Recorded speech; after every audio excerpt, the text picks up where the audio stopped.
Good morning dear students. मैं रितेश कुमार, शासकीय नवीन महाविद्यालय चांदनी बिहारपुर। तो आज हम लोग इस समाजशास्त्र की कक्षा में पढ़ेंगे बीए द्वितीय वर्ष के प्रथम पत्र। ठीक है, तो पिछले क्लास में हम लोग पढ़े थे, है ना, जनजातियों का सांस्कृतिक परिदृश्य। तो आज उसी चैप्टर के दूसरे टॉपिक को आज हम लोग अध्ययन करेंगे, जिसका नाम है जनजातियों का सामाजिक अस्थिरीकरण। ठीक है, जनजातीय सामाजिक अस्थिरीकरण। ठीक है, अर्थात ट्राइबल्स सोशल स्ट्राटिफिकेशन। तो पहले चलिए हम लोग देख लेते हैं यह टॉपिक जो है, इस टॉपिक का सार क्या है ना, इसका अर्थ क्या हुआ। क्योंकि यदि हम आपको पिछले भी क्लास में बताए थे कि यदि आप किसी भी चैप्टर का यदि शीर्षक या टॉपिक को यदि समझ लेते हैं तो आपको 20 से 30% आपको वहीं पे क्लियर हो जाती है कि हमें इस टॉपिक में पढ़ना क्या है। ठीक है, तो देखिए जनजाति आप लोग समझते हैं, सामाजिक भी समझते हैं। एक नया शब्द आया है अस्थिरीकरण। ठीक है, स्ट्राटिफिकेशन। तो अस्थिरीकरण होता क्या है? देखिए अस्थिरीकरण मतलब होता है स्तर, लेवल। ठीक है, स्तर बाई स्तर। जैसे सीढ़ी चढ़ते हैं ना, तो जब सीढ़ी चढ़ते हैं तो क्या होता है कि स्तर बाई स्तर होता है। एक सीढ़ी, इसके बाद दूसरा, फिर तीसरा, फिर चौथा, फिर पांचवा, होता है ना। तो उसी प्रकार से जो है आपका स्थिरीकरण कहलाता है। ठीक है, स्तर बाई स्तर। तो आज हम लोग पढ़ेंगे जनजातियों का सामाजिक स्थिरीकरण, है ना। ठीक है, चलिए। तो देखिए कहता है कि आदिवासी समाजों में व्यक्ति को प्राप्त होने वाली परिस्थिति का निर्धारण व्यक्तियों के लिंग, आयु, नातेदारी तथा नेतृत्व के आधार पर होता है। ठीक है, अर्थात जो आदिवासी हैं उनके समाजों में जनजातियों की प्राप्त होने वाली परिस्थिति, अर्थात जो पद का जो प्राप्ति होती है, ठीक है, वो कहीं ना कहीं निर्धारित होती है। किससे? तो निर्धारित होती है आपका जेंडर से, लिंग से, है ना, एज से, और किनशिप तथा लीडरशिप के आधार पर होता है। और ये सिर्फ हम देखें तो जनजातियों में नहीं बल्कि जातियों में भी ऐसा होता है। लेकिन जो हमारा आज का टॉपिक है, मुख्य रूप से जो हमारा फोकस है वो जनजातियों के ऊपर है। तो हम यहाँ पे जनजातियों को बेस्ट देखेंगे। ठीक है, कि लिंग के आधार पे, आयु के आधार पे, नातेदारी और नेतृत्व के आधार पे जनजातियों का समाज में किस प्रकार से हायरार्की बनी हुई है, स्ट्राटिफिकेशन की गई है। ठीक है, चलिए। तो कहते हैं आदिवासी समाजों को परंपरागत और बंद समाज कहा जाता है ना। जो आदिवासी समाज है इनको हम देखें तो परंपरागत समाज कहा जाता है और बंद समाज कहा जाता है। ठीक है, जैसे हम देखें तो जाति क्या है? जाति जो है आपका एक बंद वर्ग है ना, लेकिन आपका जो वर्ग है वह खुली वर्ग है।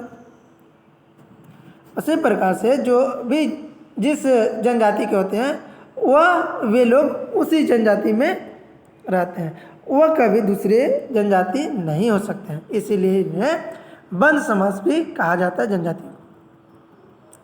ठीक है, अर्थात हम देखें तो जनजाति समाजों में अस्थिरीकरण की एक बंद व्यवस्था को प्रचलन है ना। अर्थात जो जनजाति हैं उनका बंद अस्थिरीकरण का प्रचलन का व्यवस्था है, जिसमें संबंधित प्रमुख आधार निम्नांकित है। ठीक है, मतलब कि जो इसका आधार है वह हम देखें तो पहला बताता है कि लिंग भेद, है ना। ठीक है, सेक्स डिक्टोरेटरी। ठीक है, अर्थात हम देखें तो विश्व के सभी समाजों में लिंग के आधार पर पुरुषों और स्त्रियों की स्थिति एक दूसरे से भिन्न देखने को मिलती है ना। अर्थात यदि हम देखें तो समाज में लिंग के आधार पे उनको अलग अलग करते हैं। पुरुष वर्ग अलग, स्त्री वर्ग अलग। पुरुषों का जो परिस्थिति है वह भी अलग होता है और महिलाओं का जो होता है वह भी अलग होता है। अर्थात यदि हम देखें तो स्त्री का जो पद होता है ना वो आपका भिन्न होता है, डिफरेंट होता है, और जो पुरुष होते हैं जो है ना उनका भी जो पद होता है, जो रैंक होता है वो डिफरेंट होता है। ठीक है, अर्थात हम देखें तो जो स्त्री होती हैं उनका कार्य घर का होता है ना, घर में खाना बनाना, है ना, और बच्चों को पालन पोषण करना, ठीक है। और पुरुषों का जो कार्य होता है वो घर से बाहर होता है ना। पुरुषों का जो कार्य होता है वो घर से बाहर होता है। जैसे हम देखें तो जनजातियों में शिकार करना है, ठीक है, फल फूल लाना है, औषधियों को लाना है, ठीक है, और खाद्य संग्रहण करना, तो ये सारे कार्य जो है हम देखें तो पुरुष करते हैं। तो उसी प्रकार से जो जनजाति हैं उनमें महिलाएं और पुरुषों में अलग अलग पाई जाती है, ठीक है। और ये सिर्फ जनजातियों में नहीं होती है, ये आपको जातियों में भी होती है, अर्थात सभ्य समाज में भी ये सिस्टम पाई जाती है, ठीक है। अर्थात हम देखें तो खस जनजाति में पुरुषों की तुलना में स्त्रियों की परिस्थिति बहुत ऊंची है। जो खस जनजाति हैं, ठीक है, इस खस जनजाति में पुरुषों की तुलना में स्त्रियों की परिस्थिति अर्थात पद जो है वो काफ़ी ऊंच होती है। जबकि टोडा जनजाति में स्त्रियों को अपवित्र समझकर उन्हें अधिकांश धार्मिक क्रियाओं से वंचित कर दी जाती है ना। अर्थात खस में क्या माना जाता है, खस में जो है खस जनजाति में स्त्रियों को बहुत उच्च माना जाता है, उच्च श्रेणी में स्थान दी जाती है। लेकिन यदि हम टोडा जनजाति को देखें तो टोडा जनजाति में जो है ना महिलाओं को अपवित्र माना जाता है, अपवित्र समझा जाता है, ठीक है। और अधिकांश क्रियाएं जो होती है धार्मिक क्रियाएं उनसे महिलाओं को वंचित रख दिया जाता है, मतलब उनको धार्मिक क्रियाओं को करने से क्या होती जाती है, निषेध की जाती है, ठीक है। इसी तरह असम के पहाड़ियों में रहने वाली खासी जनजाति में बच्चों का पालन पोषण भोजन बनाने और घर की देखभाल करना पुरुषों का काम होता है ना। जो खासी जनजाति है असम के, वहाँ पे पुरुषों का ये काम होता है क्या, बच्चों का पालन पोषण करना, भोजन बनाना और घर की देखभाल करना। ये किसका काम होता है, ये पुरुषों का, ये महिलाओं का कार्य नहीं होता है। और महिलाएं जो होती है वो बाहर के कार्य करती हैं, ठीक है। समझ में आ रहा है आप लोग को। और तो और देखें जनजातियों में यह भी कार्य स्त्री द्वारा ही की जाती है ना। और जनजातियों में जो है स्त्री द्वारा जो है आपका बच्चों को पालन पोषण, है ना, भोजन बनाना और घर की देखभाल करना, ये अन्य जनजातियों में महिला द्वारा भी की जाती है ना। जिनमें लिंगों के आधार पर स्त्री पुरुष के बीच कोई भेद नहीं किया जाता, इससे स्पष्ट होता है कि जनजातीय सामाजिक स्त्रीकरण में लिंग भेद परिस्थिति निर्धारण का एक निश्चित आधार नहीं है ना। मतलब कि ये जो आपका विभेद है ना स्त्री पुरुषों में, ये जो है आपका एक निश्चित आधार नहीं है कि इस जनजाति में, है ना, मतलब कि जो पुरुषों का काम है वो अलग होगा, है ना, महिलाओं का जो है आपका ये अलग होगा। कोई स्पेशल नहीं है, कोई विशेष नहीं है। यहाँ पे हम देखें तो कोई जनजाति हैं जो घर के भी कार्य कर रहे हैं, बच्चों के भी पालन पोषण कर रहे हैं, भोजन भी बना रहे हैं पुरुष, और कहीं कहीं हम देख रहे हैं कि महिला जो है वो उनका वो कार्य कर रही है, घर का देखभाल करना, बच्चों का पालन पोषण करना, भोजन का कार्य करना, है ना। और कुछ जगह ऐसे हैं जहाँ पे महिलाएं जो हैं घर से बाहर के कार्य करती हैं, ठीक है। तो ये जो है ना आपका सामाजिक स्त्रीकरण में लिंग भेद का परिस्थिति निर्धारण जो है आपका निश्चित आधार नहीं है। समझ में आ रहा है। चलिए नेक्स्ट है आयु भेद, है ना। तो आयु भेद जो है वो कहता है कि आयु बढ़ने के साथ ही व्यक्ति के ज्ञान और अनुभव में वृद्धि होने के कारण महत्वपूर्ण परिस्थितियां अधिक आयु के लोगों को ही दी जानी चाहिए, है ना। अर्थात जैसे जैसे व्यक्ति की आयु बढ़ती है व्यक्ति के ज्ञान और अनुभव की वृद्धि होती है ना। तो जब ज्ञान और अनुभव की वृद्धि होती है तो ऐसे स्थिति में व्यक्ति को अधिक, जिनका अधिक आयु होता है उन लोगों का समाज में, है ना, परिस्थिति अच्छी होती है, ठीक है। और अधिकांश जनजातियाँ पर्वतीय, जंगली और दुर्गम तथा एकांकी क्षेत्र में निवास करती है। और जो अधिकांश जनजातियाँ, हम तो आपको पहले ही बताते हैं कि जनजाति जो लोग होते हैं वे आपके कहाँ पे रहते हैं? जंगलों में रहते हैं, है ना, पर्वतीय क्षेत्र में रहते हैं और दुर्गम जगह तथा एकांकी क्षेत्र में निवास करते हैं। दुर्गम मतलब वैसा जगह जहाँ पे व्यक्तियों की संख्या कम होती है, और एकांकी मतलब एक छिट फुट घर मिलेंगे जंगलों में, पहाड़ों पर, ठीक है, पर्वतीय क्षेत्रों में, समझ रहे हैं। और आजीविका के साधन प्राप्त करना तुलनात्मक रूप से एक कठिन कार्य है ना। अब मान के चलो अब जंगल में है, ठीक है, पहाड़ों पे हैं, तो वहाँ पे जो है आजीविका के लिए तो थोड़ा सा कष्ट का झेलना पड़ेगा, समस्या उत्पन्न होगा, ठीक है। तो इसके फलस्वरूप अनेक जनजातियाँ ऐसी हैं जहाँ वृद्ध लोग के तुलना में युवा सदस्यों को अधिकार दिए जाते हैं, है ना। कुछ जगह ऐसे हैं जहाँ पे वृद्ध लोग को सर्वसम्मति से उनकी बातों को माना जाता है, और कुछ जनजातियों में ऐसा है जहाँ पे जो वयस्क व्यक्ति हैं, युवा व्यक्ति हैं, उनको अधिकार अधिक दी जाती है, ठीक है। एस्किमो लोग की प्रकृति दशाएं बहुत कठिन होने के कारण जब कोई व्यक्ति बहुत वृद्ध हो जाता है, ठीक है, एस्किमो लोग मतलब एस्किमो जनजाति के जो लोग हैं ना, वहाँ पे कहता है कि प्राकृतिक दशाएं बहुत कठिन होने के कारण जब कोई व्यक्ति वृद्ध हो जाता है तो ऐसे परंपरा के रूप में उनके यहाँ हत्या कर दी जाती है, समझे। अर्थात जो एस्किमो जनजाति के लोग हैं ना, वहाँ पे जब व्यक्ति अपने नित्य क्रिया बहुत अधिक वृद्ध हो जाते हैं तो वे लोग उनकी सेवा नहीं करते हैं, बल्कि वे लोग उनकी हत्या कर देते हैं, समझ गए। ये होती है एस्किमो जनजाति में, ठीक है, जिसका परिवार के लिए कोई योगदान नहीं रह जाता है।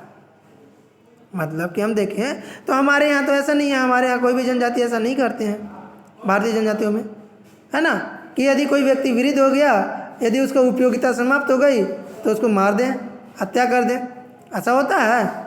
ऐसा नहीं होता है ना। लेकिन जो एस्किमो जनजाति के लोग हैं, है ना, एस्किमो जनजाति के जो लोग हैं वे,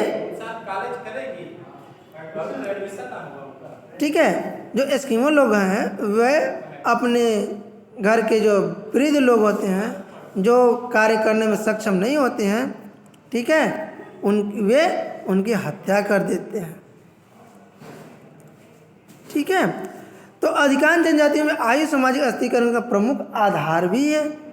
अधिकांश जनजातियों में वृद्ध लोगों के एक संगठन को ही जनजातियों के आर्थिक, धार्मिक तथा राजनीतिक जीवन से संबंधित निर्णय लेने का अधिकार होता है,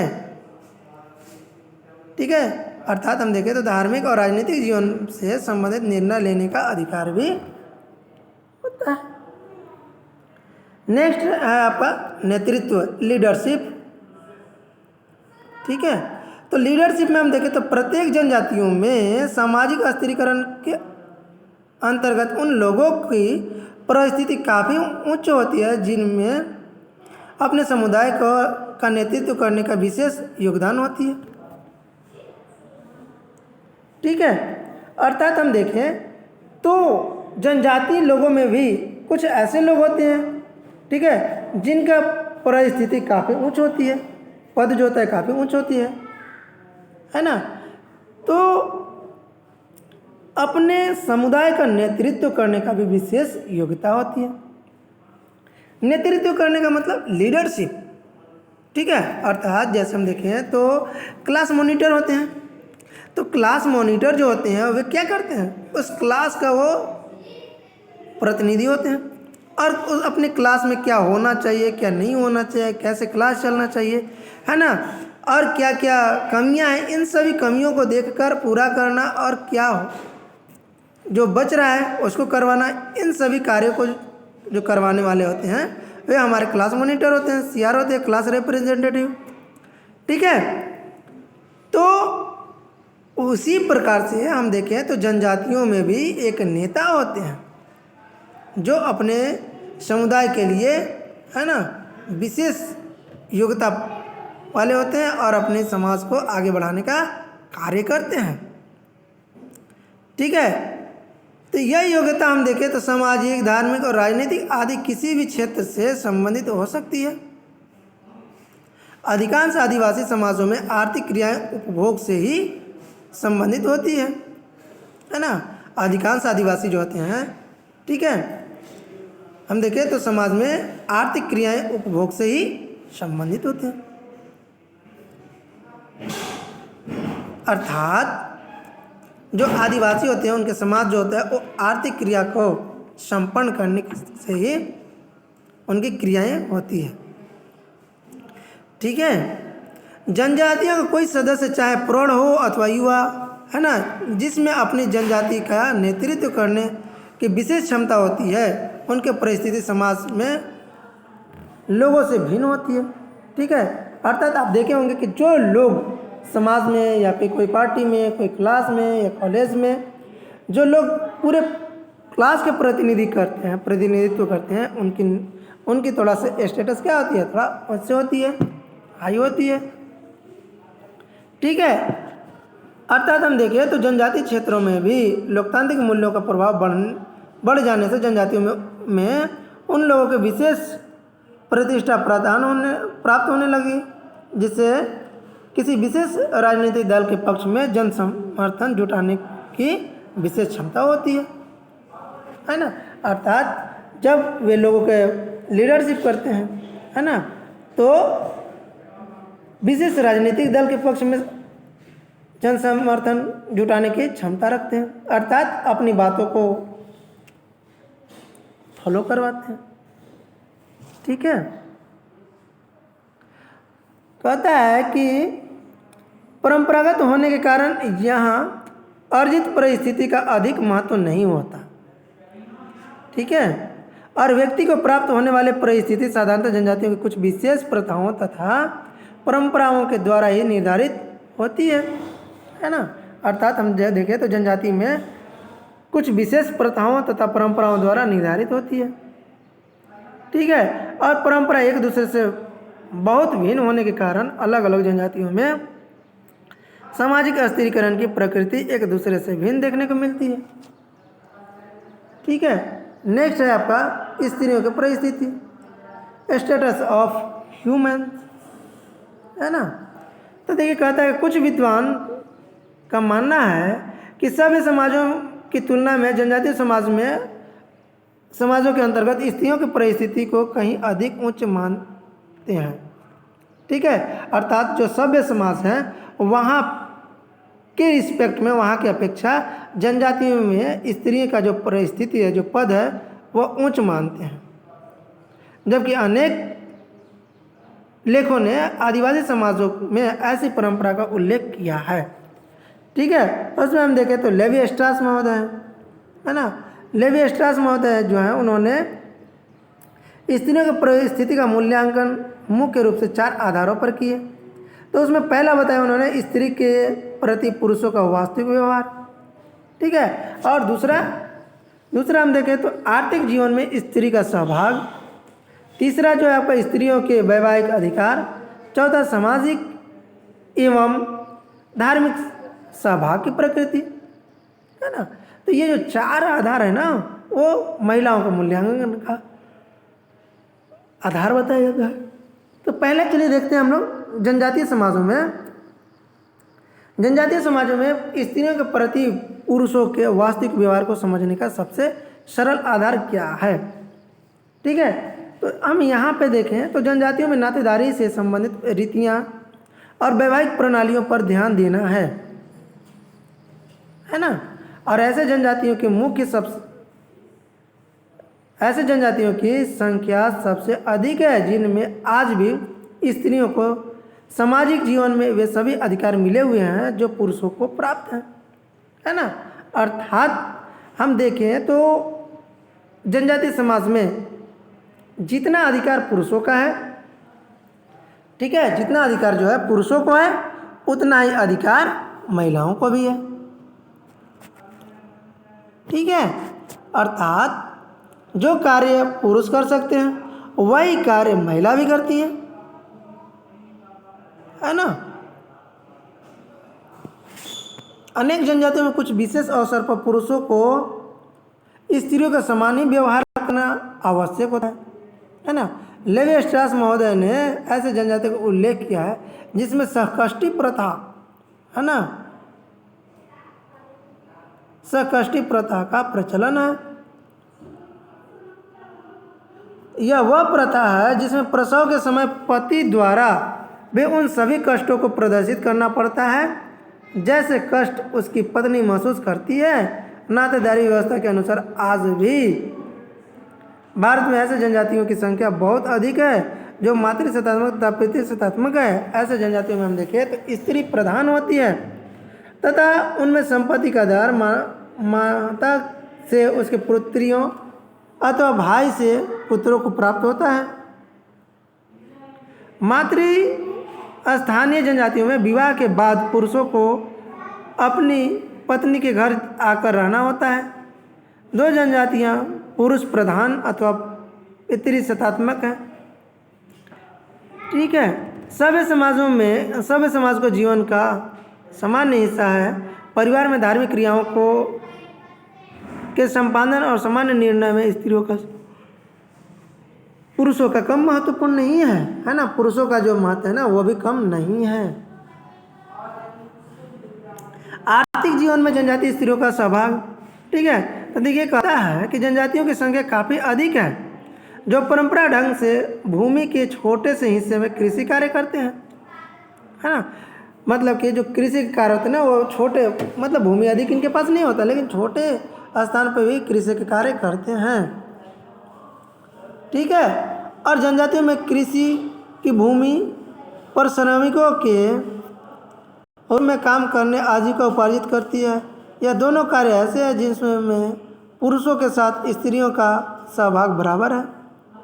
जिन जनजातियों की तरह तरह का शिल्प, जैसे हम देखें तो चटाई, टोकरी, बांस के सामान, झाड़ू, है ना, तथा जंगल से प्राप्त पदार्थों से बनी वस्तुओं का आजीविका उपार्जित करने का प्रचलन है, जिसमें हम देखें तो पुरुषों की अपेक्षा महिलाओं द्वारा अधिक अच्छे ढंग से किया जाता है। जैविक रूप से हम देखें तो जनजातीय समुदाय में महिला अपनी प्रकृति से अधिक मेहनत और कार्यकुशल होती हैं। अपनी आर्थिक आत्मनिर्भरता के कारण स्वाभाविक रूप से स्त्रियों की परिस्थिति अन्य समुदायों की तुलना में बेहतर देखने के लिए मिलता है, ठीक है। जो जनजातियाँ खनिज भंडारों के निकट होने के कारण औद्योगिक श्रम के द्वारा आजीविका उपार्जित करती है, जिसमें भी शारीरिक श्रम के कारण होने वाली स्त्रियों की संख्या काफ़ी अधिक होती है, ठीक है। नेक्स्ट है आपका देखें तो जनजातीय सामाजिक व्यवस्था में महिलाओं की परिस्थिति के मूल्यांकन का एक प्रमुख आधार उन्हें वैवाहिक जीवन में मिलने वाला अधिकार है ना। जनजातियों में एक विवाह, बहुपत्नी विवाह तथा बहुपति विवाह जैसे सभी रीतियों का प्रचलन है ना। अतः जीवन साथी के चुनाव में महिलाओं की इच्छा को अधिक महत्व दिया जाता है, ठीक है। जीवन साथी चुनने के लिए महिलाओं को अधिक महत्व दिया जाता है। भारत की बहुत सी जनजातियों में कन्या मूल्य का प्रचलन है, जो विवाह से पहले वर पक्ष के द्वारा कन्या के माता पिता को दिया जाता है। यह प्रथा भी विवाह के क्षेत्र में महिलाओं का प्रधानता को स्पष्ट करती है। लेवी स्ट्रास ने जो है उन्होंने बताया कि स्त्री द्वारा पूर्व वैवाहिक यौन संबंधों की स्थापना को गंभीर सामाजिक अपराध के रूप में नहीं देखा जाता है ना। मतलब विवाह से पूर्व जो है और यौन संबंध स्थापित कर सकती है, उसमें कोई प्रतिबंध नहीं है। उरांव जनजातियों के बारे में यह उल्लेख मिलता है कि खद्दा के त्यौहार पर सभी स्त्रियों को पुरुष से स्वतंत्र यौन संबंध स्थापित करने का अवसर दिया जाता है। वास्तव में जनजातीय प्रथाओं के द्वारा कौमार्य के चरित्र का आवश्यक अंग नहीं माना जाता, जबकि बल्कि आर्थिक क्रियाओं में महिलाओं के सहभाग के अधिक महत्व दिया जाता है। ठीक है। जनजातीय समाज में स्त्रियों द्वारा विवाह विच्छेद की घटनाओं की प्रचुरता तथा मातृत्वात्मक व्यवस्था के अंतर्गत स्त्रियों को मिलने वाले वैवाहिक अधिकार भी उनके स्थिति को स्पष्ट करता है। ठीक है। पिंगली गठन महोदय हैं, उन्होंने देखिए क्या बताया है कि सामाजिक और सांस्कृतिक आयोजनों में महिलाओं का योगदान पुरुषों से अधिक होता है।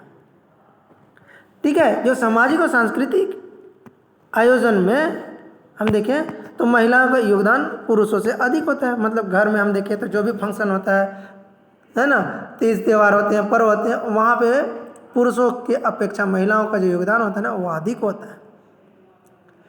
और तो और विभिन्न जनजातियों में बच्चों के जन्म से लेकर विवाह तक अनेक संस्कार स्त्रियों द्वारा ही पूरा किए जाते हैं। ठीक है। मतलब कि जन्म तो देते हैं, उसके साथ साथ विवाह तक अनेक संस्कार स्त्री द्वारा ही पूरे किए जाते हैं। मतलब विवाह का जो कार्य प्रणाली होती है उसको भी कार्य करने वाले कौन होते हैं? महिलाएं होती हैं।